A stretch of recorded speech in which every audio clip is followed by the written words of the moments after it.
Bonjour à tous, j'espère que vous allez bien. On se retrouve pour la revue de la semaine du 9 janvier. Et juste avant de commencer, donc je tiens à vous signaler que je me suis diversifié, donc je suis sur plusieurs plateformes, Parler, Meway, Odyssey. Depuis quelques temps, je suis aussi sur Rumble puisque j'ai vu qu'il y avait des gens qui avaient des difficultés à lire les vidéos sur Odyssey. Donc vous pouvez aussi les visionner sur Rumble. J'ai aussi créé un compte Tipeee, donc pour ceux qui veulent m'aider, il n'y a pas de souci, vous pouvez aller dessus. Et puis avant de commencer, donc je tiens à remercier vraiment Silvano Trotta, donc qui a relayé ma dernière revue de la semaine. Bon, ce qui a fait monter un peu la chaîne clairement dans les étoiles, mais vraiment merci à lui parce que ça m'a vraiment beaucoup aidé pour gagner de la visibilité. Ah oui, juste avant de commencer encore, donc à la demande de plusieurs d'entre vous, donc maintenant je vais mettre tous les liens des articles, les sources des vidéos, etc. donc dans la description. Au moins c'est un peu plus carré, ça vous permettra aussi à vous de vérifier, de faire vos recherches, d'aller plus loin ou bien tout simplement de partager. Et puis ça vous encourage donc voilà, à faire vos recherches, donc c'est ça qui est sympa. Donc c'est parti. Alors on commence avec la première information donc, qui nous vient de François. Donc les bien portants dits asymptomatiques ne transmettent pas le Covid, étude chinoise sur 10 millions de personnes. Alors là c'est une étude qui a été publiée le 31 décembre, je ne l'avais pas vue avant. Et c'est une grosse information parce que en fait il va y avoir beaucoup de conséquences sur cette non-contagiosité. Alors on va le lire juste après. Donc il est hautement probable que les tribunaux internationaux qui multiplient l'examen des plaintes contre les mesures dites sanitaires anti-Covid s'empareront rapidement de cette étude supplémentaire qui démontre l'inutilité du confinement et des tests PCR qui ne servent qu'à effrayer la population. Donc vraiment, c'est plutôt les conséquences de cette étude qui sont super importantes. Donc voilà, ça déconstruit un peu tout le narratif. Et comme le dit François, du coup, ça démontre que le confinement, les tests PCR, tout ça, ça sert que à effrayer la population. Et voilà, on nous parle tout le temps des cas asymptomatiques qui pourraient transmettre. Et on insiste sur la peur que ça peut engendrer. Donc en fait, tout ça, c'est encore du bidon. Mais là, maintenant, on a la preuve grâce à une étude chinoise. Information suivante, donc c'est Poutine qui signe une loi pour contrer la censure de Facebook, Twitter et YouTube contre les médias russes. Donc c'est une loi qui permet de bloquer les sites internet tels que Twitter, Facebook, YouTube si ces derniers sont reconnus coupables de censure ou de discrimination. Donc ça a été signé donc par le président Vladimir Poutine. Le texte prévoit la possibilité de bloquer, de ralentir le trafic et d'imposer des amendes administratives. Donc on voit que la Russie, aussi les États-Unis avec la section 230, ces deux pays-là sont en train vraiment de s'attaquer au big tech et à Twitter, Facebook et YouTube qui contrôlent l'information, qui censurent. En ce moment, il y a beaucoup de censure, notamment chez Donald Trump, etc. Mais là, on se rend compte que voilà, à la fois la Russie et les États-Unis sont en train de prendre des dispositions et c'est vraiment une bonne nouvelle en espérant qu'il y ait d'autres pays qui fassent la même chose. Alors ensuite, on a le professeur Perron et le professeur Trouillat et d'autres médecins qui attaquent le décret limitant la liberté d'expression des médecins. Donc il y a eu un dépôt d'un recours devant le Conseil d'État le 22 décembre 2020 visant donc à limiter la liberté d'expression des médecins. Donc en fait, ce recours il a été déposé donc par Christian Perron et par d'autres médecins. Et en fait, ils expliquent donc en effet ce décret donc prévoit que les médecins, donc le décret qu'ils attaquent, peuvent communiquer des informations au public à caractère scientifique uniquement si ces informations font état de données confirmées ou étayées. Or, le décret ne vient pas définir ce que sont des données scientifiques confirmées ou étayées. Ainsi, ce décret est attaqué car il constitue une limitation de la liberté d'expression des médecins qui n'est pas justifiée par un objectif d'intérêt général. Donc ça encore, c'est une bonne nouvelle et franchement un gros soutien au professeur Perron parce qu'il se bat, il est vraiment sur tous les fronts. Il se fait attaquer de partout mais il continue de se battre, donc franchement gros respect à lui et puis aussi à tous les autres docteurs un peu moins connus qui ont rejoint ce recours. On passe aux États-Unis, donc Nancy Pelosi qui veut bannir du Congrès l'emploi des termes genrés tels que père et mère. Alors on peut lire donc avec cet article, on peut voir la différence parce qu'en plus c'est un site de RT, enfin c'est RT France et ils nous ont mis en fait en lien juste à côté de ce texte ce que fait la Russie sur le sujet. Et la Russie, ça fait plusieurs mois que c'est sorti. La Russie préfère maman et papa et donc ils rejettent l'emploi des termes parent 1 et parent 2. Et là on a à l'opposé Nancy Pelosi, donc les démocrates qui eux veulent enlever les termes genrés. Mais en fait il n'y a pas que papa, maman, il y a vraiment tous les termes. C'est-à-dire qu'on a père, mère, fils, fille, frère, sœur, oncle, tante, mari, et je continue pas parce que j'en aurais pour une belle liste, vous avez vu là. Donc franchement c'est juste incroyable, on se rend compte, pour ceux qui n'avaient pas encore compris, on se rend compte que voilà, Nancy Pelosi, les démocrates, eux ils veulent un monde qui est totalement abject, et on se rend compte que la Russie, que ça soit, on a vu juste avant avec les GAFA et là-dessus sur l'identité, et puis aussi sur la question familiale tout simplement, ils sont vraiment à l'opposé des démocrates, et voilà, on se rend compte vraiment des deux camps qu'il y a actuellement. Alors, Karine Lacombe, Éric D'Ortenzio, donc la Légion d'honneur récompense des centaines de personnes engagées contre le Covid-19. Donc on a Karine Lacombe, hein, dont on sait les conflits d'intérêts, qui a reçu la Légion d'honneur, hein. Donc voilà, on se rend compte que bah, les traîtres se congratulent entre eux, se donnent la Légion d'honneur entre eux. Donc c'est pas une surprise, hein, elle a fait le boulot qui lui était demandé, et puis en récompense, elle a sa petite Légion d'honneur. Je vous informe aussi que les Patriotes, Philippot, avec son mouvement, a lancé une pétition pour que la Légion d'honneur soit retirée à Karine Lacombe. Donc si vous voulez, vous pourrez y aller pour la signer. Elle sera aussi en description de la vidéo. Alors avant de continuer, on va sur le thème de la Légion d'honneur. Donc je vous mets une petite vidéo sympa de Dieudonné qui parle de la Légion d'honneur pour détendre un petit peu l'atmosphère et puis rigoler un petit peu sur cette info qui est plus risible que importante. J'ai dit, mais ça te fait rien de ne plus avoir d'honneur? Il m'a dit, au contraire, si tu savais. Tu es beaucoup plus léger, beaucoup plus mobile. Il m'a dit, ça n'a rien à voir. Et il m'a dit, si t'en as plus de l'honneur, tu t'en fabriques. On s'en donne nous-mêmes. Ça s'appelle la Légion d'honneur. C'est un truc pour ceux qui n'en ont plus du tout, hein. Qui n'en auront plus jamais. C'est un petit rond rouge qui se met à la boutonnière. Ah ouais, et je lui ai demandé, ça symbolise quoi, ce rond rouge? Alors, il m'a expliqué, c'est un fion de hamster. Ah, calme-toi. Alors, il y a un mec, il devait avoir un hamster, on l'imagine, hein, chez lui. Il lui aurait découpé le fion. Il aurait collé ça sur un bouchon en liège, il se l'est mis à la boutonnière. Alors, tous les enculés du village, j'en veux un, moi, fion de hamster. Mais alors, pour avoir un fion de hamster à la boutonnière, faut être parrainé par un fion de hamster, les gars. Donc ici, personne n'en aura. Chaque année, il y a un grand rassemblement d'enculés, donc, hein, les plus grands enculés de France. Hein. Ils se donnent rendez-vous à l'Élysée, souvent, hein, bon, c'est un petit peu leur repère. Alors on a un petit tweet de Jean Robin que je voulais vous partager concernant les élections américaines, qui nous dit « Trump va offrir à l'Amérique le plus grand film hollywoodien de l'histoire, où tout se joue à la dernière minute, pour ne pas dire à la dernière seconde. » Voilà, c'était juste pour vous rappeler un petit peu que ça fait encore partie du plan et que tout ça va se dérouler vraiment au dernier moment et que avant le 20 janvier, il va se passer encore beaucoup de choses. Alors, information importante, donc je vous mets cette petite capture. On a créé en fait un mouvement qui va regrouper toutes les différentes chaînes d'information, sites internet, chaînes de traduction, autour d'un site internet qui est déjà en ligne mais qui est encore pas accessible au public, puisque pour le moment c'est juste accessible donc aux soldats numériques. Et ensuite ça va vous être ouvert au public. Et donc on regroupe vraiment tous les patriotes, tous ceux qui font des vidéos et qui se battent. Donc vous voyez, hein, il y a toute la liste qui est ici. Et donc dès que le site sera ouvert au public, je vous l'enverrai bien sûr et on vous l'enverra tous. Et vraiment c'est quelque chose de super intéressant ce qu'ils ont réussi à créer. Voilà, on va être sur une même plateforme tous ensemble, on va pouvoir partager des informations et ça va être vraiment une grosse nouvelle. Et voilà, c'est un peu l'union en fait de toutes les résistants actuellement, donc c'est vraiment une bonne nouvelle. Alors je vais vous passer la petite vidéo de Macron qui nous parle de ce que sera la France en 2030. Et on va voir un petit peu que c'est en lien toujours avec l'idée du grand reset et de l'agenda 2030. Donc je vous passe cette vidéo et on enchaîne avec quelques petites images derrière.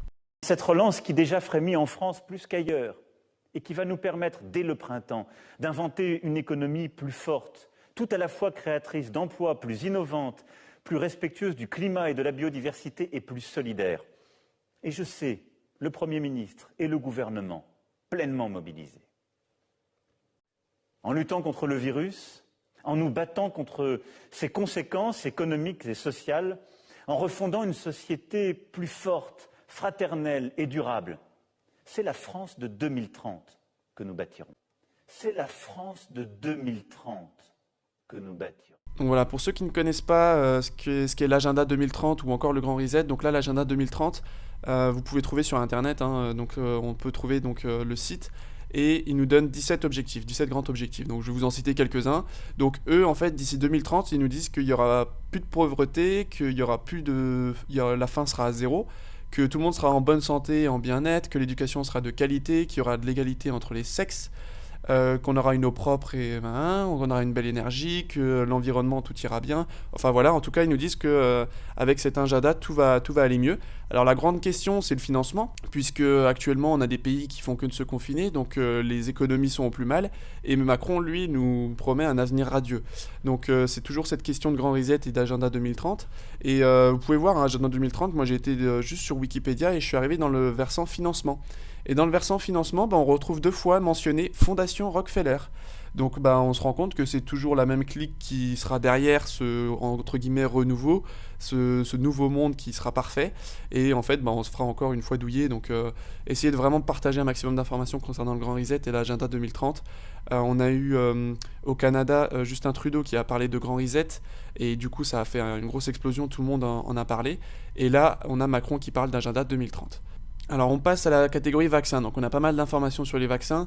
Alors Asselineau qui nous partage un tweet du New York Post, un nombre alarmant de personnels soignants aux États-Unis refuse le vaccin à ARN messager. Donc 29 à 50% des soignants, du personnel soignant au Texas le refusent, 50% en Californie, plus de 50% à New York, 60% dans l'Ohio. Donc il nous rappelle, voilà, non, les Français ne sont pas les seuls à se méfier donc de cette vaccination. Alors on a ce petit tweet très sympa sur la vaccination, donc on nous dit quand un vieux meurt suite au vaccin, alors c'est pas la faute du vaccin, il y avait des maladies sous-jacentes, mais quand un vieux meurt de maladies sous-jacentes, c'est à cause de la Covid-19. Voilà, donc celle-là elle est assez marrante et elle résume bien la situation concernant le vaccin. Alors article de Valeurs Actuelles, donc Covid-19, les médecins rémunérés 5,40 € par patient entré dans le fichier des vaccinés. Voilà, donc les médecins vont être rémunérés pour tous les vaccinés, et enfin tous ceux qui vont se faire vacciner. Et puis ça rejoint en fait la même chose qu'il y a eu à l'époque, hein. Tous les médecins qui avaient des consultations concernant le Covid étaient rémunérés au-dessus. Donc là en fait on est en train d'inciter les médecins à en fait inciter les gens pour se faire vacciner, puisque eux ils vont y gagner leur compte. Donc bien entendu je mets pas tous les médecins dans le même sac, il y en a qui vont, même s'ils étaient contre, ils vont continuer d'être contre, mais peut-être qu'il y en a qui étaient un peu indécis et puis ils vont se dire voilà, je vais peut-être le faire parce que du coup je vais gagner plus d'argent. Donc c'est toujours en fait on nous donne toujours un petit billet pour qu'on puisse collaborer entre guillemets, hein.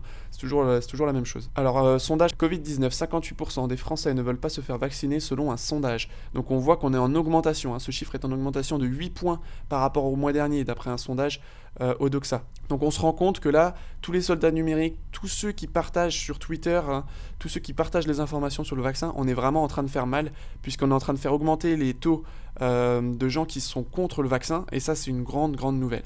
Et maintenant je vais vous proposer donc la vidéo de Brusa, du maître Brusa, qui balance sur CNews une grosse information, à voir si celle-ci s'avère correcte par la suite, mais en tout cas je pense pas qu'il viendrait sur CNews balancer une fake news, donc grosse information, je vous laisse avec lui. Il y a des choses très ambiguës. Je vous donne simplement un exemple. Allez. Il y a 3 jours, perquisition qui a été faite parce que Pfizer a commandé en Allemagne 2 fois 800 millions de flacons en verre qui doivent tenir au moins 100 degrés.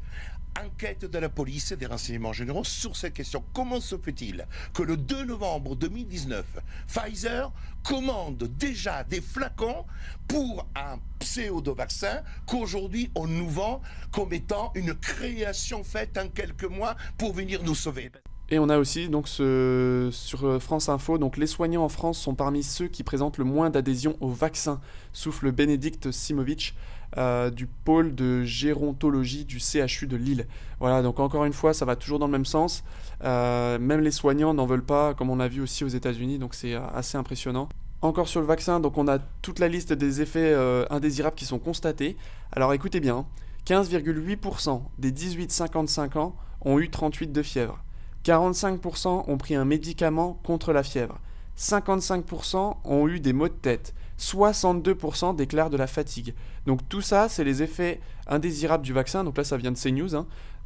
Tout ça, c'est des effets indésirables du vaccin. Quand on sait que le Covid tue 0,05% de la population, quand on voit des chiffres comme ça donne clairement pas envie d'aller se faire vacciner. Alors maintenant, je vous propose la vidéo de Cohn-Bendit. Lui, il se sent vraiment à la maison, hein, sur LCI, parce que lui, il est là à se permettre d'insulter la majorité des Français, hein. On l'a vu, hein, avec les statistiques, avec les sondages, que maintenant c'est une majorité de Français qui ne veut pas se faire vacciner.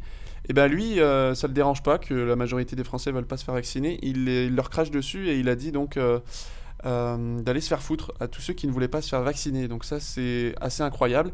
Et ce qui est encore plus incroyable, c'est la réaction du journaliste qui, avec un sourire un petit peu, on va rester poli, enfin je veux dire, c'est incroyable quoi. Si c'était quelqu'un d'autre qui insultait la majorité des Français, je pense que il le sortirait du plateau. Mais là, vu que c'est déjà Cohn-Bendit, ça passe. Et vu que c'est en plus pour le vaccin, bah, ça passe encore plus quoi. Donc franchement, incroyable. Donc je vous laisse avec la vidéo. C'est cette réflexion. Ah, on va pas leur faire peur. Les pauvres petits, ils veulent pas être. Bah, qu'ils aillent se faire foutre. Ceux qui veulent pas se faire. On va rester poli, Denis Cohn-Bendit en 2021 quand même. Alors je vous passe aussi la vidéo de Louis Fouché, donc qui balance pas mal aussi sur le vaccin. Donc là c'est sur RT France, il est face à 2 députés LREM et franchement il les allume. On se contrefout des modalités pratiques de la campagne de vaccination en fait. C'est une narration dans laquelle on vous emmène, vous empêchez de réfléchir réellement au fond. Au fond, c'est est-ce que ce vaccin est utile, est-ce qu'il est risqué, est-ce qu'il est prudent de le faire, est-ce que la balance bénéfice-risque a été bien pesée. On cherche à vous emmener toujours dans une narration disruptive, essayer de vous couper l'herbe sous le pied pour toujours aller plus vite. On est toujours en retard, on serait toujours en retard, il faudrait se mettre en conformité. En fait, ça, c'est du délire. Est-ce que vous avez déjà pris une décision de votre vie dans la précipitation et dans la peur qui se soit révélée une bonne décision? Ah non.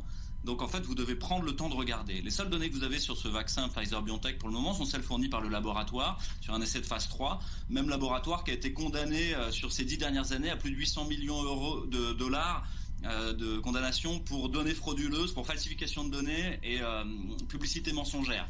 Donc vous devez à tout le moins être prudent, c'est ce que vous dit Aristote, il vous dit soyez dans la phronésis, l'intelligence du courage, la prudence en fait, la sagesse contextuelle. La sagesse contextuelle, c'est de regarder, c'est sûrement un très bon outil que les vaccins dans cette histoire, mais ce vaccin-là, vous n'avez aucun recul dessus. Donc en fait, vous devez regarder l'efficacité chez les plus de 75 ans, par exemple, dans les 7 phases 3, l'intervalle de confiance va de -12 à 100. Et donc en fait, vous ne pouvez pas conclure, c'est absolument pas significatif. Vous ne savez même pas si ça protège ou si c'est toxique. Vous n'en savez rien. De même sur les effets secondaires, dans les 5 premiers jours, le CDC a fait un rapport d'étape qui a montré qu'il y avait plus de 2,8% d'effets secondaires qui induisaient des arrêts de travail prolongés, une cessation de l'activité quotidienne normale pendant plus de 48 heures. Donc attendez, restons calmes quoi. Regardons, soyons prudents en fait. Et donc moi je suis très content que ça patine au démarrage parce que ça permet de protéger mes concitoyens et de leur laisser aller regarder en face quelles sont les vraies datas dont on dispose pour savoir si ce vaccin est sûr, s'il est efficace et si on ne devrait pas prendre son temps. Et puis les laisser regarder autre chose, c'est toutes les thérapeutiques alternatives qui sont en train de se faire jour au cours des études, que ce soit le cuivre, la vitamine D, la vitamine C, l'hydroxychloroquine, le zinc, le Zithromax et l'ivermectine. Et donc en France, on apprend qu'on va avoir un état d'urgence qui va être prolongé jusqu'au 31 décembre 2021, alors qu'on nous affirme qu'à partir de l'été, ça devrait être mieux, ça devrait être plus tranquille. Et bien eux, ils en profitent, ils mettent jusqu'au 31 décembre 2021, parce que pour eux, c'est toujours bien de pouvoir prolonger l'état d'urgence, ça leur donne plus de pouvoir et ça leur permet de continuer d'attaquer nos libertés. Donc il va falloir être vraiment vigilant jusqu'au 31 décembre.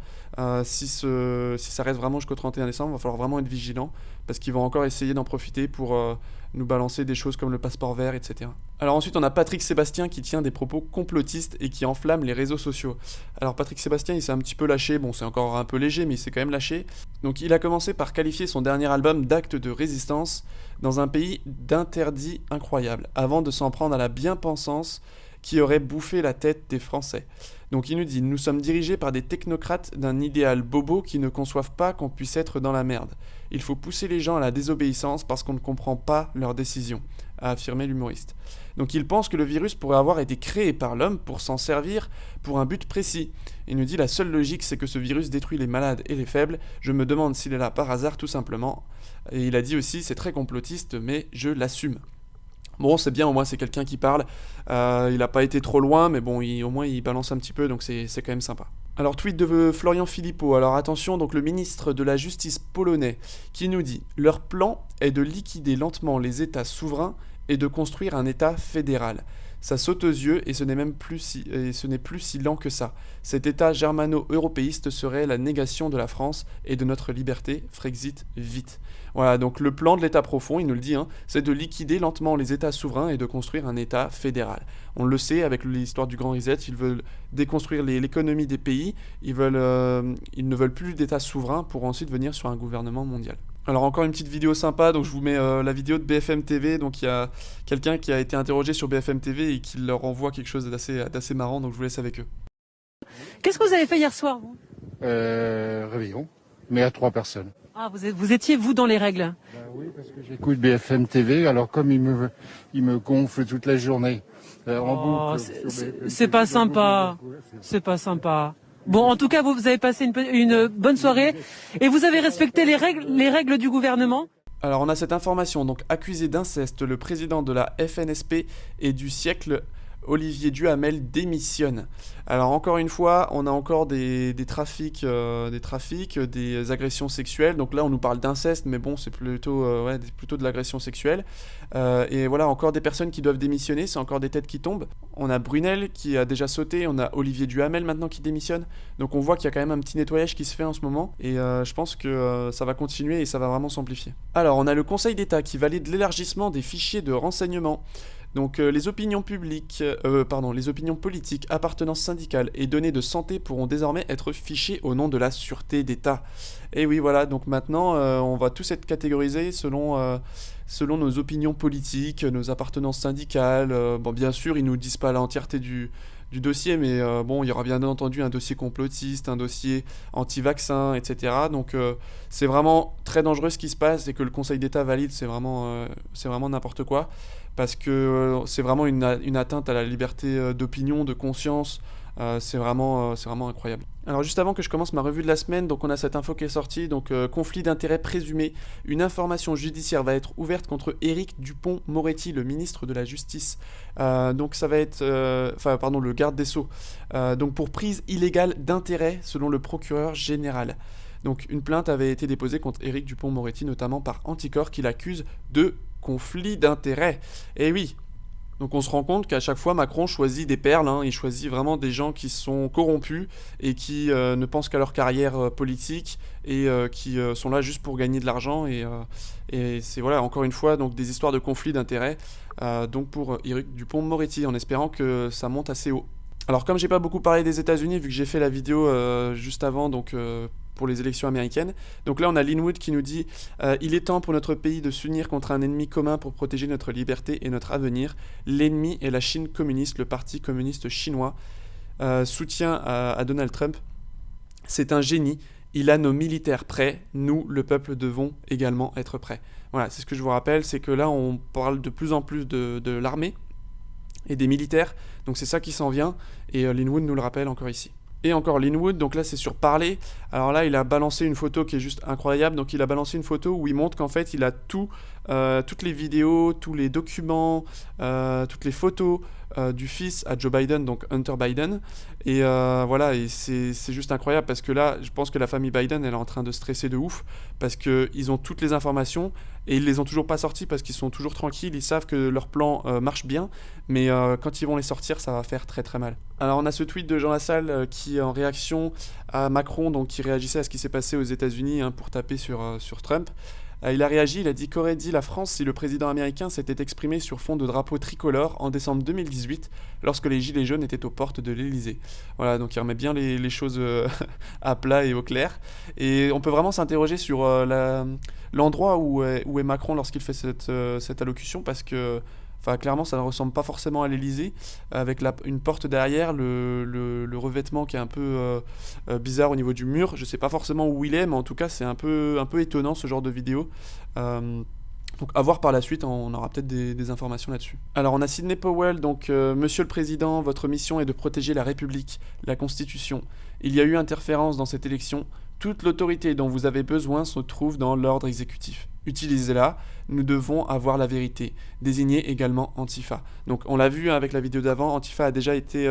il y a un mémorandum qui est pour contrer les actions d'Antifa. Et puis donc Sidney Powell, elle nous rappelle très justement que l'ordre exécutif n'a pas encore été utilisé et que quand il le sera, il aura tous les pouvoirs pour s'occuper donc de la fraude et de tous ceux qui ont certifié une élection frauduleuse. Donc je vous passe cette petite vidéo de Trump qui va vous remonter un petit peu le moral parce qu'il donne quand même des grosses infos quant aux prochains jours et aux prochaines semaines, ce qui va se passer. You watch what happens over the next couple of weeks. You watch what's going to come out. Watch what's going to be revealed. You watch. Alors avant de clôturer cette revue de la semaine, je voulais passer un message aux abonnés. Donc comme le message qu'a pu faire la Croix du Sud à ses abonnés, moi je vais réitérer la même chose. C'est qu'on pense qu'on est vraiment dans une période assez historique et assez importante. Et on a besoin vraiment que tout le monde s'investisse un maximum. Donc je vais réitérer la même chose qu'a dit la Croix du Sud, c'est que moi je vous encourage à vous lancer votre chaîne. Ça peut être sur différents thèmes, hein. Ça peut être est-ce que vous êtes plus chercheur d'infos, est-ce que vous êtes plus analyste, est-ce que vous êtes plus sur du dessin, sur de la musique, sur du design, est-ce que vous êtes juste quelqu'un qui monte très bien les vidéos et qui peut aider. Mais en vrai je vous conseille et je vous incite à vous lancer. Et donc ce que nous on met en place, c'est que si vous vous lancez et que nous on apprécie votre contenu, et on fera comme ce qui s'est passé avec moi. C'est-à-dire que vous avez vu, hein, il y a encore un mois j'étais pas connu du tout, mais beaucoup de personnes ont fait de la publicité pour moi et ont retransmis mes vidéos, et du coup je suis monté extrêmement vite. Et ce sera pareil pour vous. Si vous voulez vous lancer et que vous avez juste peur de pas monter très vite, et vous vous lancez, vous essayez de faire du bon boulot, et puis si moi j'apprécie ce que vous faites, et clairement je vous ferai de la pub et vous allez pouvoir monter très très vite.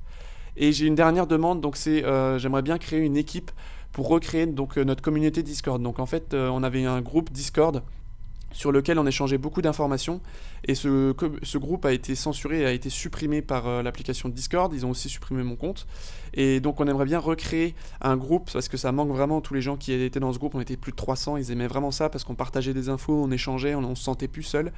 On a vraiment envie de recréer ça. Donc tous ceux qui s'y connaissent en termes de plateforme qui ressemblerait à Discord, je vous invite à me contacter. Et puis tous ceux qui voudraient donner un petit coup de main pour la recréation de ce groupe, eh bien je vous invite à me contacter soit par mail, soit dans les commentaires. Je mettrai en place une équipe chargée de ça. Et j'en profite aussi pour lancer un petit appel. Donc là c'est plus pour ma chaîne spécifiquement. Donc étant donné le temps que ça me prend en fait pour gérer mes 8 plateformes, j'aurais besoin de 2-3 personnes. Alors après si vraiment il y a beaucoup de monde ou beaucoup de volontaires, je pourrais créer une équipe. Et dans cette équipe en fait ce serait surtout chercher les informations pour me faire gagner un petit peu de temps, donc surtout dans le travail de la recherche. Donc s'il y en a qui sont abonnés à beaucoup de personnes, qui suivent beaucoup les infos et qui seraient volontaires pour me faire gagner un petit peu de temps, clairement n'hésitez pas à me contacter par mail parce que ça m'intéresse. Voilà, donc c'est fini pour cette revue de la semaine. Il y avait beaucoup de choses à dire, et puis je vous remercie pour votre suivi et je vous dis à très bientôt. Ciao.